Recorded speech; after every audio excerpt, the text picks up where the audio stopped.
discuss about the stroke. A stroke is a condition where a blood clot or rupture artery or blood vessels interrupt the blood flow to an area of the brain. Okay, a lack of oxygen and glucose flowing to the brain lead to the death of brain cells and brain damage, often resulting in impairment in speech, movement, and memory. Okay, a blood clot or rupture artery will or blood vessel interrupt the blood flow to an area of the brain. If blood clot will be preventing from the blood flowing, or rupture artery will be stopping the flowing of the blood. Okay, these cause will be interfering will be in the flowing of the brain and blood flowing to the area in the brain where it is necessary. So if blood will be decreased, blood flowing is decreased, a lack of oxygen will and glucose is there. Okay, that will lead to the death of brain. Okay, oxygen and glucose will be not supplied to the brain, there is chances of death of the brain. And brain damage often resulting in impairment in speech, movement, and memory. Okay, so blood clotting we can see in this artery.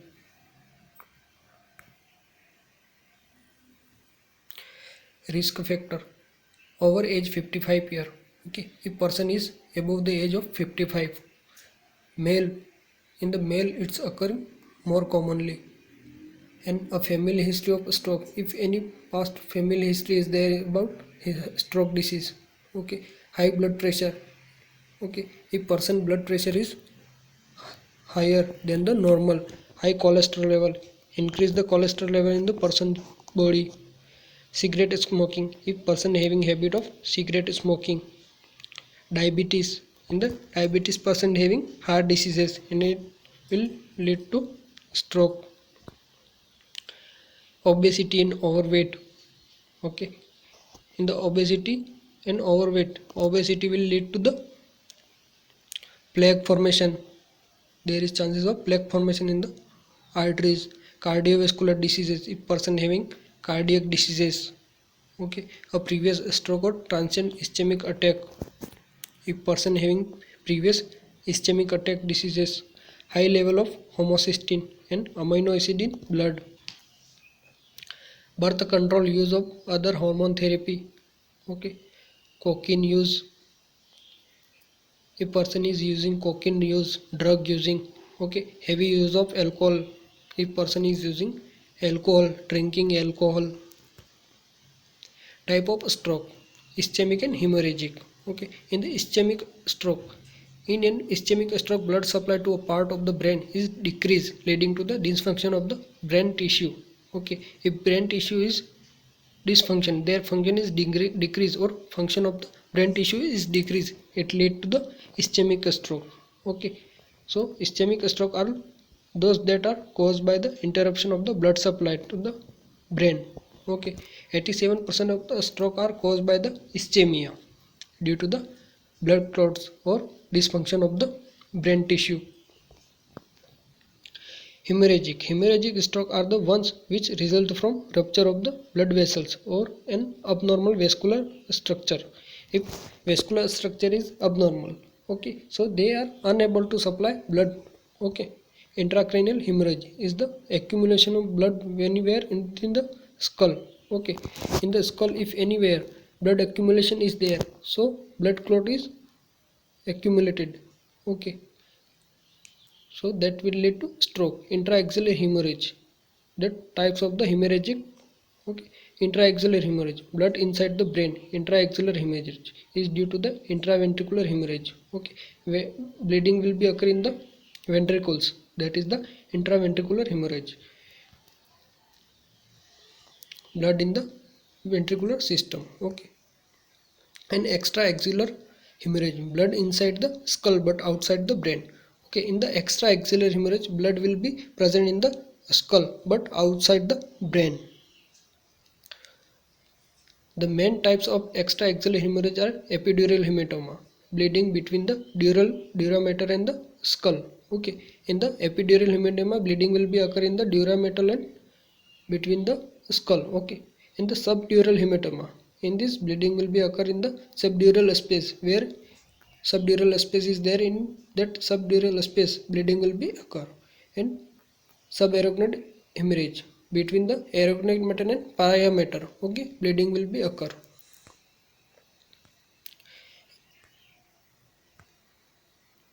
Types of ischemic and hemorrhagic. Okay, in the ischemic, blood clot will be occur, and hemorrhagic, blood vessels will be rupture. Okay,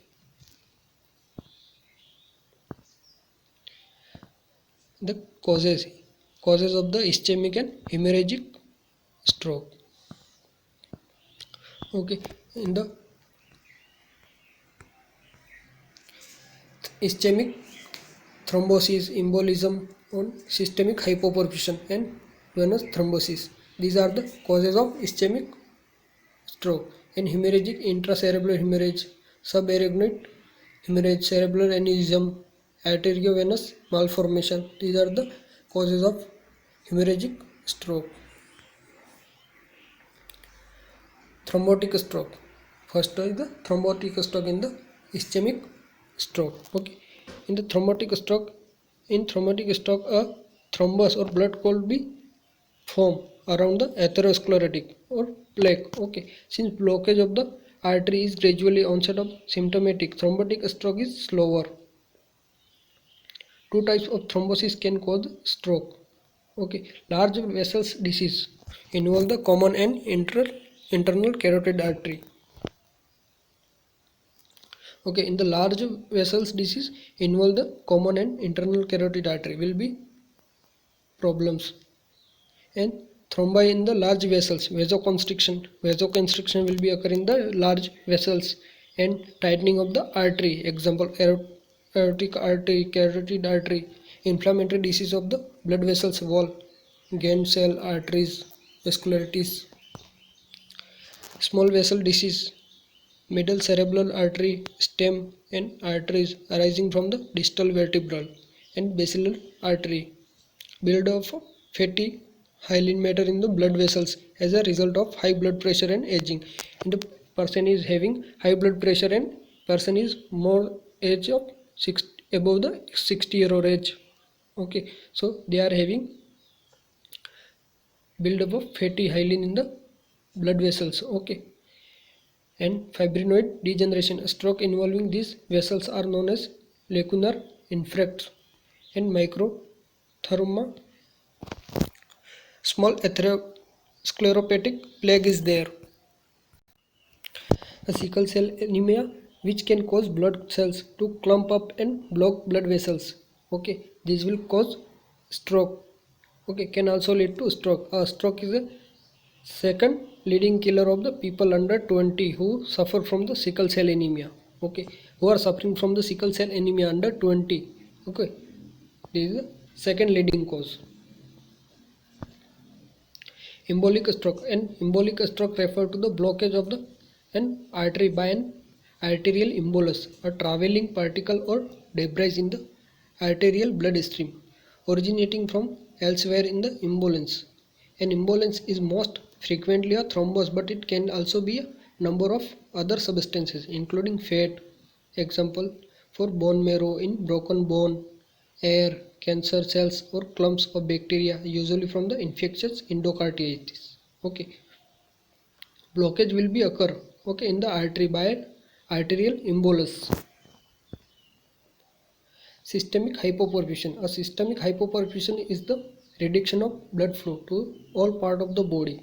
That is the systemic hypoperfusion. Systemic means systemic circulation of all body, and hypoperfusion means decrease the perfusion or blood flow.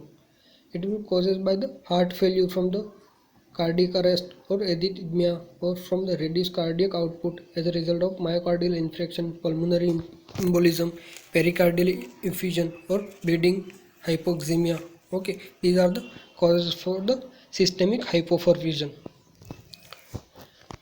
If any heart disease is there, so there is chances of systemic hypoperfusion. Venous thrombosis, cerebral venous sinus thrombosis lead to stroke due to the locally increased venous pressure, and which exceed the pressure generated by the arteries. Okay,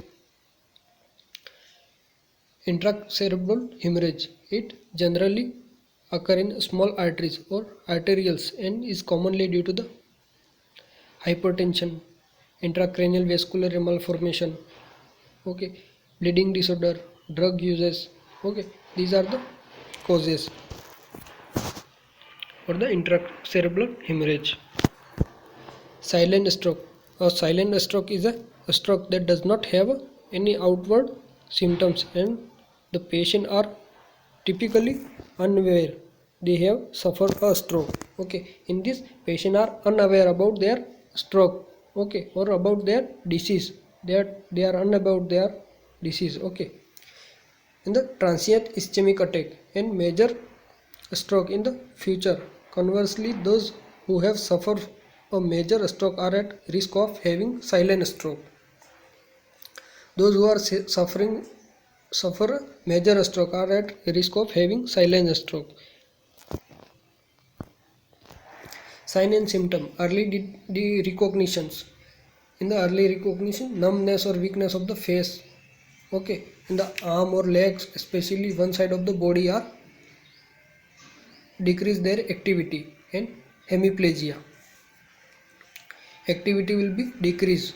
Confusion, okay, due to the loss of blood supply in the brain and decreased blood supply in the brain, or okay, death of brain tissue.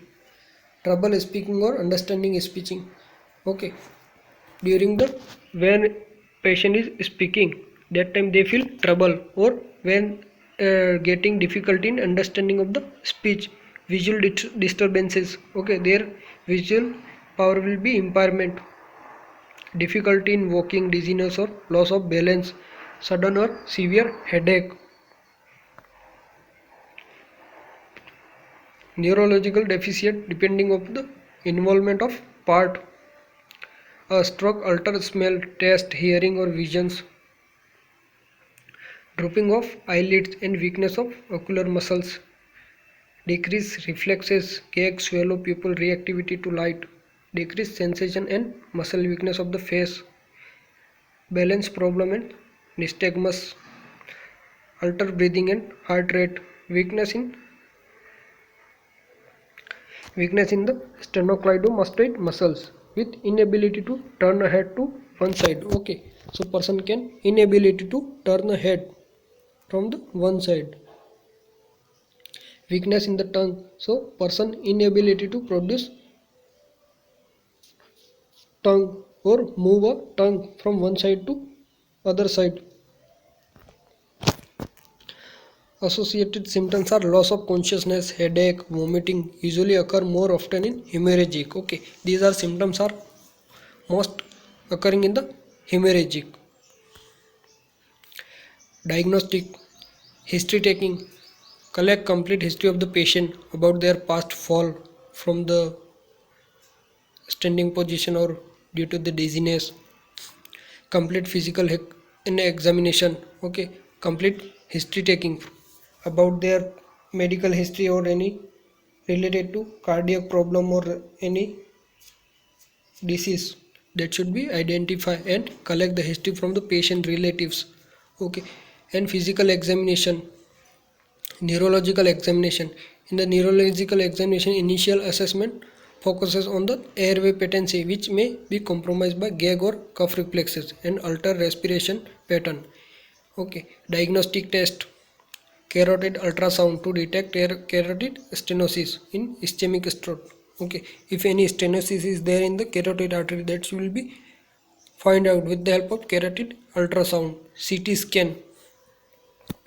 Brain CT scan is also important for the hemorrhage in the brain.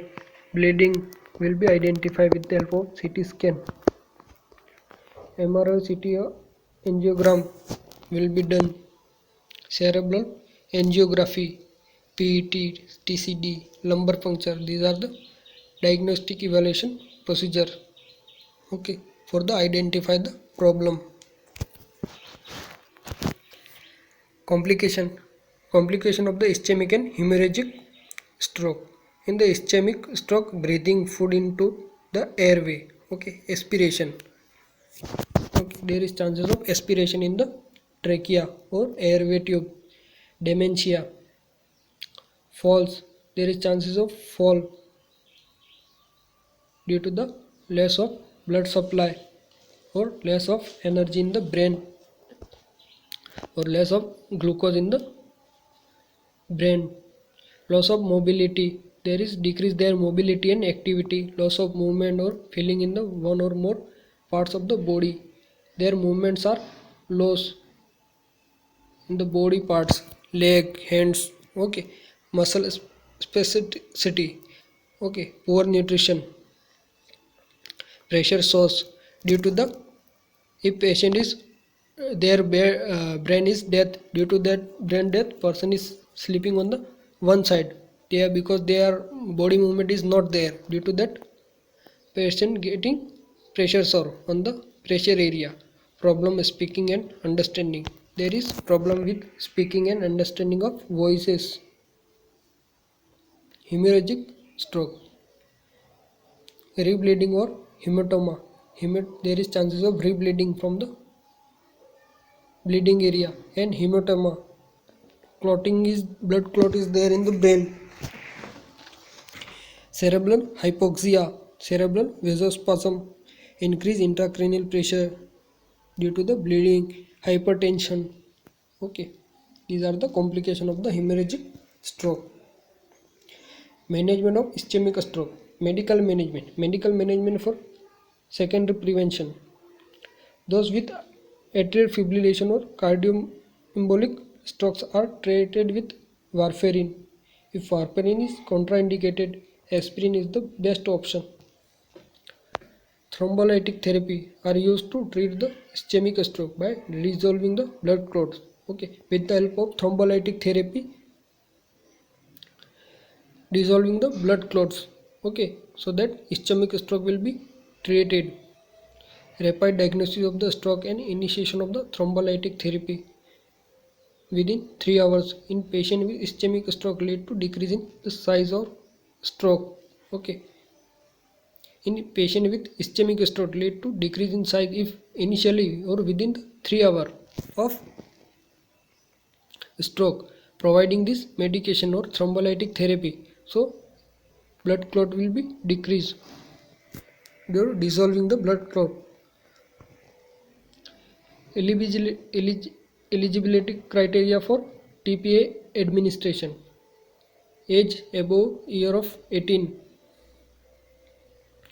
clinical diagnosis of ischemic stroke. Okay, clinical diagnosis of ischemic stroke should be done. Time of onset of stroke known and is within 3 hours or less if person is identified of stroke disease within 3 hours. And systolic blood pressure less than 185 mm of Hg and diastolic less than 110 mm of Hg. Okay, if their blood pressure is between the systolic is below 185 and diastolic is 110 mm of Hg. If not a minor stroke. No seizure at onset of stroke if patient didn't get any seizure during the stroke. Not taking warfarin. Not receiving heparin during the past 48 hours. Platelet count more than 10,000 mm.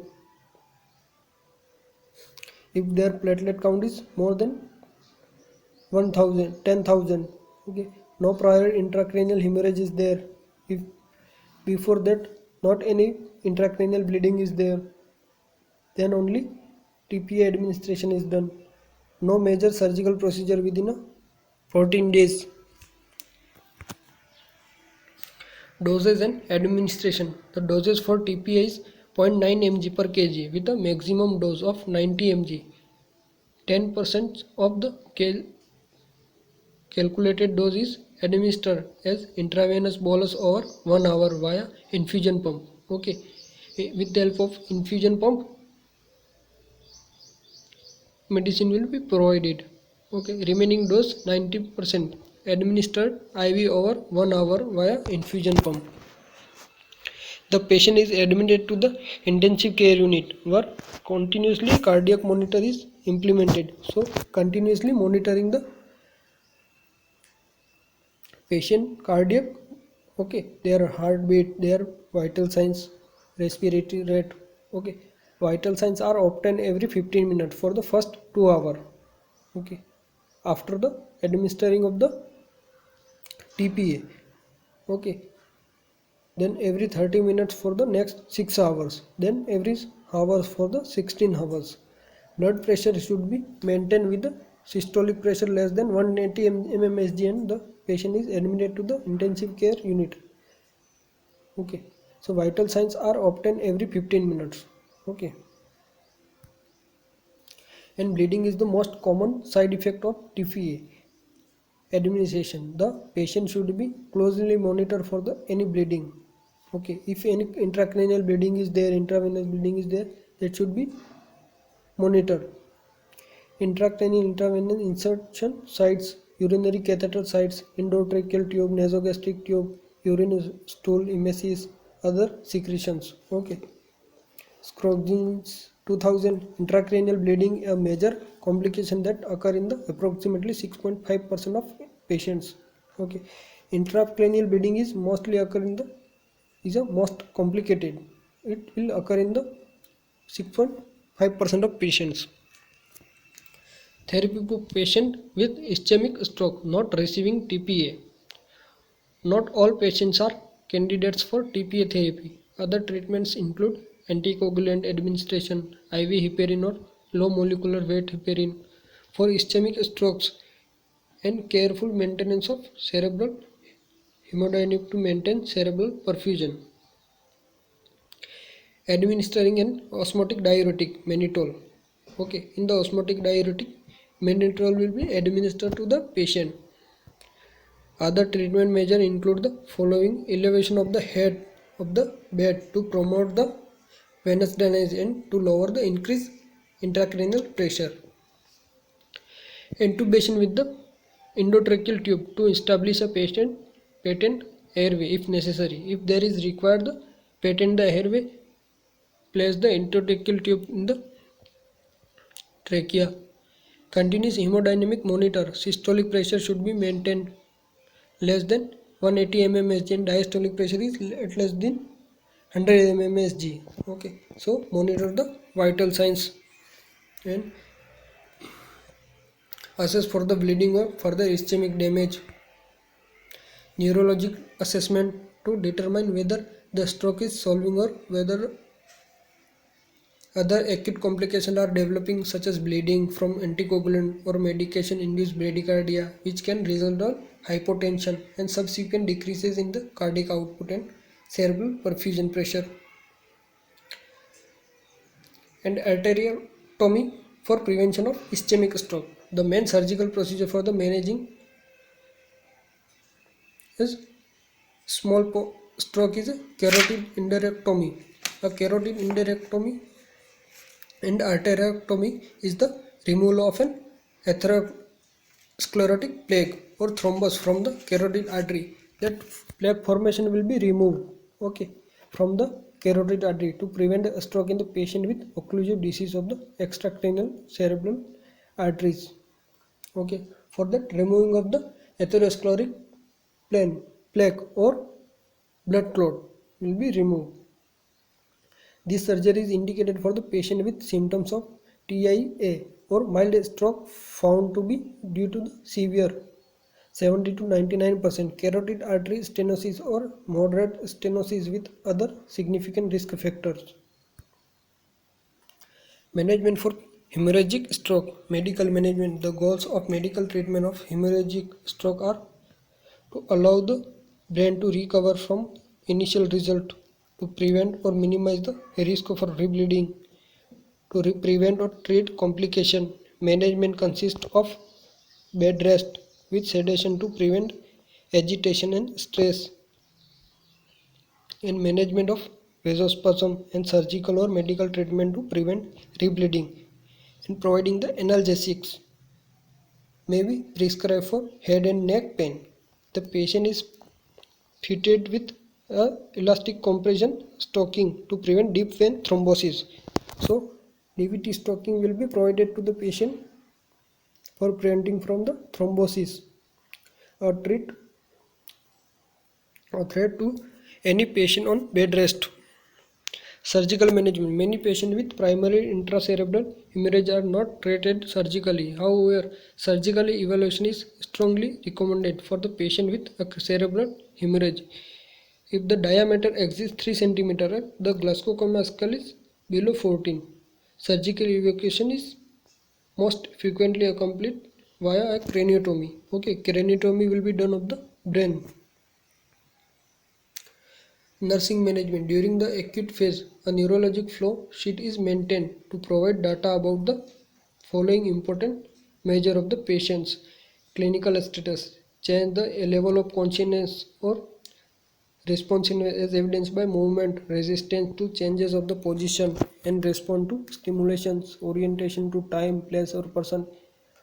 Okay, if person is oriented from the time, place, or person, then presence or absence of the voluntary or involuntary movement of the extremities, muscle tone, body posture, and position of the head. If these movements are present, that will be recorded. Eye opening, comparative size of pupils and pupillary reaction to light and ocular positions, quality rates of pulse and respiration, arterial blood gas volume as indicated body temperature and arterial pressure, ability to speak, volume of fluid ingested or administered, volume of urine excreted is 24 hours. Okay, volume of urine excreted will be monitored, presence of bleeding will be recorded, maintenance of blood pressure within the desired parameter will be recorded. Nursing diagnosis: impaired physical mobility treated the hemiparesis, loss of balance and coordination, spasticity and brain injury. Self-care deficit related to stroke, disturbed sensory perception related to altered sensory reception, transmission or integration, impaired swallowing, incontinence related to flaccid bladder, detrusor instability, confusion, difficulty in communicating, is disturbed thought processing related to brain damage, confusion, or inability to follow instruction. Now, nursing intervention. Teach patient to use the non-affected side for activities of daily living, but not to neglect affected side. Adjust the environment. Okay, call light tray to side of awareness if especially neglect or visual field cuts are present. Approaches patient from uninvolved sides. Approach the patient from uninvolved sides. Teach the patient to scan environmental in if visual deficit are present. All visual stimuli, clock, calendar, and television should be placed on this side. The nurse should make eye contact with the patient and draw his or her attention to the affected side by encouraging the patient to move the head. The nurse may also want to standard position that encourage the patient to move or turn to visualize who is in the room. During this period, intermittent catheterization with sterile technique is carried out. The voiding pattern is analyzed and the urinal or bedpan offered on this pattern or schedule. The upright posture and standing position are helpful for the male patient during his aspect of rehabilitation. Be aware of the patient cognitive alteration and adjust to interaction and environmental accordingly. Participate in cognitive retraining program, relative orientation, visual imagery, curing procedure as outlined by rehabilitation nurse or therapist. In patient with increased awareness, use picture of family member, clock, calendar, post, schedule of daily activity where patient can see. Thank you.